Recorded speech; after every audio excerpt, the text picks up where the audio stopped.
नमस्कार साथियों, मैं आपका भाई ऋतिक स्वागत करता हूं आप सभी का आपके अपने YouTube channel agriculture on top knowledge में। तो मेरे प्यारे साथियों, आज हम इस क्लास के अंदर देखने वाले हैं यूपी के टेट एग्जाम जीके के और जीएस के प्रश्न कितने 15 महत्वपूर्ण प्रश्न के देखने वाले हैं। और क्लास नंबर हमारी कितनी होने वाली है? 16 होने वाली है। ठीक है, ये दोस्तों हमारी क्लास इसी चैनल पर रोज़ सुबह 7:30 बजे लाइव होती है। तो आप इसलिए इस चैनल को सब्सक्राइब कर लें और बेल आइकन भी दबा दें, जिससे आने वाली हर एक वीडियो का नोटिफिकेशन आप तक सबसे पहले पहुंच जाए। ठीक है, और दोस्तों आप वीडियो को देखने के बाद बताएं कमेंट करके आपको हमारी वीडियो कैसी लगी, और वीडियो को लाइक किए बिना ना जाएं। ठीक है, तो आज का दोस्तों आपके सामने वेरी सिंपल प्रश्न होगा। प्रश्न नंबर 1 कह रहा है, भारत में प्रथम कृषि विज्ञान केंद्र की स्थापना कहाँ हुई? दोस्तों पहला कृषि केवीके केंद्र कहाँ पर खोला गया था? आपके सामने 4 ऑप्शन है, इनमें से क्या बताना है। पहला सुल्तानपुर, दूसरा हो जाएगा समस्तीपुर बिहार, तीसरा हो जाएगा पौंडीचेरी, चौथा हो जाएगा नई दिल्ली। दोस्तों इसमें आपका राइट आंसर क्या होगा?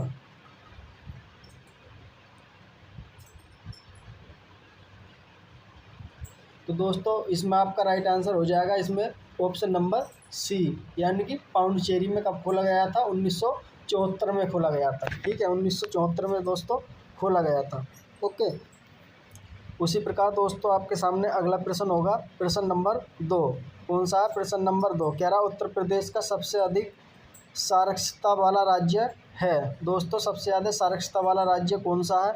आपके सामने 4 ऑप्शन है, इन 4 ऑप्शन में से क्या है बताना है। ठीक है, पहला ऑप्शन हो जाएगा आपका इलाहाबाद, दूसरा ऑप्शन हो जाएगा दोस्तों आपका गौतम बुद्ध नगर, तीसरा हो जाएगा मथुरा, चौथा हो जाएगा कानपुर। तो दोस्तों उत्तर प्रदेश में सबसे अधिक साक्षरता वाला जिला कौन सा है? Option number B right answer हो जाएगा। कौन सा? बी, यानी गौतम बुद्ध नगर हो जाएगा दोस्तों। ठीक है, उसी प्रकार दोस्तों आपके सामने अगला प्रश्न होगा। कौन सा? प्रश्न नंबर 3 कौन सा होगा? प्रश्न नंबर 3 कह रहा है यूपी का क्षेत्रफल भारत के क्षेत्रफल का कितना प्रतिशत है? दोस्तों यूपी का क्षेत्रफल भारत के कितने क्षेत्रफल का परसेंटेज है? आपके सामने 4 ऑप्शन है, इनमें से क्या है बताना है। ओके, पहला ऑप्शन हो जाएगा 2.33%, दूसरा है 6.33%, तीसरा हो जाएगा 7.33%, चौथा हो जाएगा 7.39%। तो दोस्तों इसमें आपका राइट आंसर हो जाएगा कौन सा साथियों? ऑप्शन नंबर सी, यानी कि 7.33% क्या है यूपी का क्षेत्रफल है किसके? भारत के क्षेत्रफल से। ओके, उसी प्रकार दोस्तों आपके सामने अगला प्रश्न है।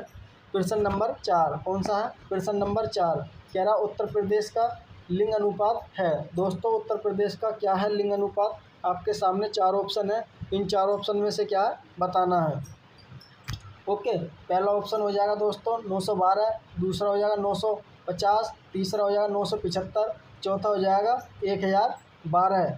तो दोस्तों इन 4 ऑप्शन में से आपका राइट आंसर क्या होगा? जल्दी से बताओ।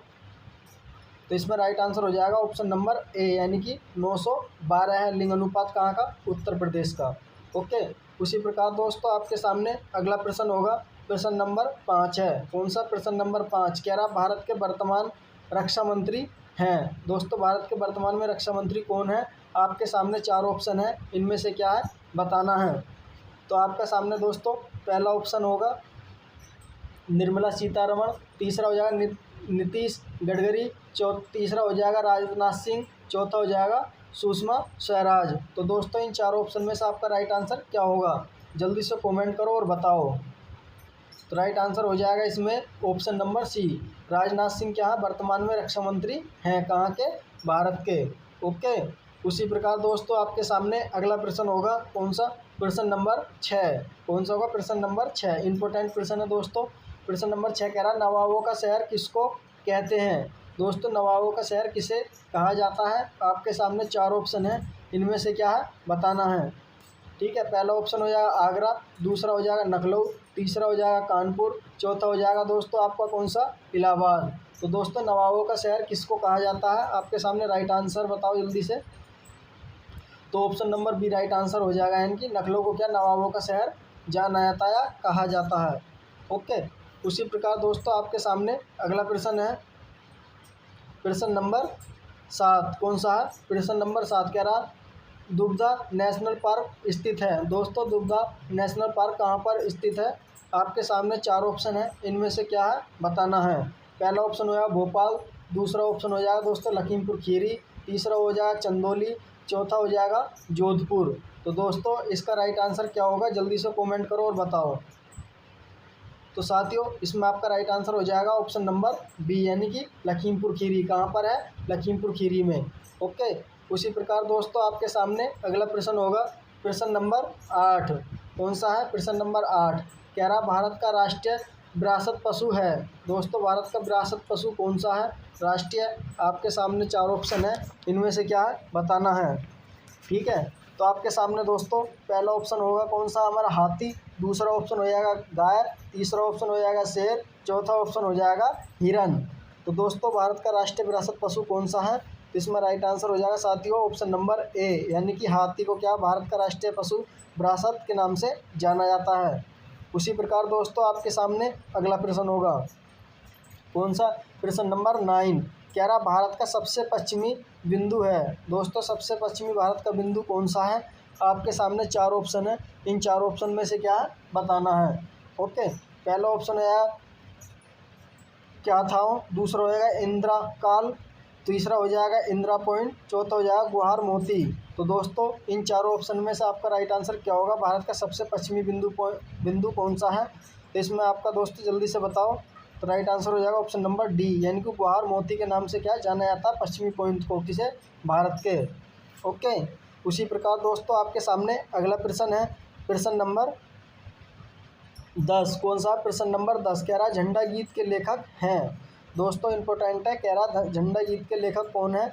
आपके सामने 4 ऑप्शन है, इन 4 ऑप्शन में से क्या है बताना है। पहला ऑप्शन हो जाएगा मदन मोहन मालवीय, दूसरा हो बाल गंगाधर तिलक, तीसरा हो जाएगा श्यामलाल गुप्ता, चौथा हो जाएगा कोई नहीं।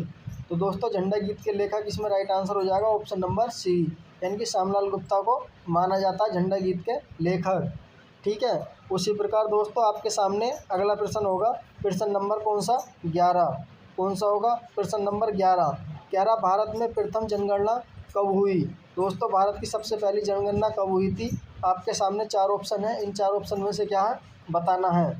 पहला ऑप्शन हो जाएगा 1872, दूसरा हो जाएगा 1890, तीसरा हो जाएगा 1881, चौथा हो जाएगा 2000 में। तो दोस्तों भारत में प्रथम जनगणना जो हुई थी कब हुई थी, तो राइट आंसर हो जाएगा ऑप्शन नंबर ए, यानी कि 1872 में हुई थी। कब हुई थी, 1872 में हुई थी साथियों। उसी प्रकार दोस्तों आपके सामने अगला प्रश्न होगा, प्रश्न नंबर 12। कौन सा, प्रश्न नंबर 12। कह रहा भारत का सबसे लंबा राष्ट्रीय राजमार्ग जिसकी लंबाई है। दोस्तों भारत का सबसे लंबा राष्ट्रीय राजमार्ग कौन सा है, नेशनल NH 44। तो उसकी लंबाई कितनी है, ऑप्शन नंबर ए है पहला 2371, दूसरा 2369, तीसरा 3745, चौथा 2159। तो राइट आंसर हो जाएगा दोस्तों ऑप्शन नंबर सी, यानी कि 3745 किलोमीटर की लंबाई है। ठीक है, उसी प्रकार दोस्तों आपके सामने अगला प्रश्न होगा, प्रश्न नंबर 13। प्रश्न नंबर 13 कह रहा राष्ट्रीय एकता दिवस किसकी याद में मनाया जाता है। दोस्तों राष्ट्रीय एकता दिवस किसकी याद में मनाया जाता है। आपके सामने 4 ऑप्शन है, इनमें से क्या बताना है। ठीक है, पहला है लाल बहादुर शास्त्री, दूसरा डॉक्टर राजेंद्र प्रसाद, तीसरा सरदार वल्लभ भाई पटेल, चौथा है महात्मा गांधी। दोस्तों राष्ट्रीय एकता दिवस किसकी याद में मनाया जाता है, जल्दी से बताओ। तो इसका दोस्तों आपके सामने राइट आंसर क्या होगा, तो राइट आंसर हो जाएगा ऑप्शन नंबर सी, यानी कि सरदार वल्लभ भाई पटेल के लिए क्या मनाया जाता है। इंपॉर्टेंट प्रश्न है दोस्तों ये। ठीक है, इसलिए इसी प्रकार का अगला प्रश्न है दोस्तों आपका, प्रश्न नंबर अगला 4। कह रहा है आगरा किस नदी के किनारे बसा हुआ है, बसा शहर है। तो दोस्तों आपके सामने 4 ऑप्शन है, इनमें से क्या बताना है। ठीक है, तो आपके सामने पहला ऑप्शन है क्या, यमुना, दूसरा ऑप्शन हो जाएगा गंगा, तीसरा ऑप्शन हो जाएगा चंबल, चौथा ऑप्शन हो जाएगा सरयू। तो दोस्तों आगरा किस नदी के किनारे बसा हुआ है, तो आपका राइट आंसर हो जाएगा दोस्तों इसका कौन सा, ऑप्शन नंबर ए, यानी कि यमुना नदी के किनारे क्या बसा हुआ है। ओके, उसी प्रकार दोस्तों आपके सामने अगला प्रश्न होगा, आज का लास्ट प्रश्न है दोस्तों और सिंपल है। कह रहा है प्रश्न नंबर 15 शांति निकेतन समाधि स्थल है। दोस्तों शांति निकेतन समाधि स्थल है वो किससे संबंधित है। आपके सामने 4 ऑप्शन है, इनमें से क्या है बताना है। ठीक है, पहला ऑप्शन होगा दोस्तों आपके सामने राजीव गांधी से, दूसरा जगजीवन राम से, तीसरा रविंद्रनाथ टैगोर से, चौथा चौधरी चरण सिंह से। तो साथियों इसका राइट आंसर क्या होगा, जल्दी से बताओ। तो राइट आंसर हो जाएगा दोस्तों ऑप्शन नंबर सी, यानी कि रविंद्रनाथ टैगोर के से क्या संबंधित है, किसकी समाधि, शांति निकेतन समाधि जो स्थल है वो किससे है, रविंद्रनाथ टैगोर से। ओके, उसी प्रकार दोस्तों आज की क्लास को हम क्या यही समाप्त करते हैं। आई होप, मुझे उम्मीद है कि आपको ये प्रश्न क्या 15 बहुत ही अच्छे लगे होंगे, और कमेंट करके बताएं आपने 15 में से कितने राइट आंसर करे। ठीक है, अगर दोस्तों आप इसी प्रकार की वीडियो देखना चाहते हैं तो इस चैनल को सब्सक्राइब करना ना भूलें और बेल आइकन दबा दें और वीडियो को लाइक और शेयर करना ना भूलें। धन्यवाद, मिलते हैं अगली वीडियो में। धन्यवाद।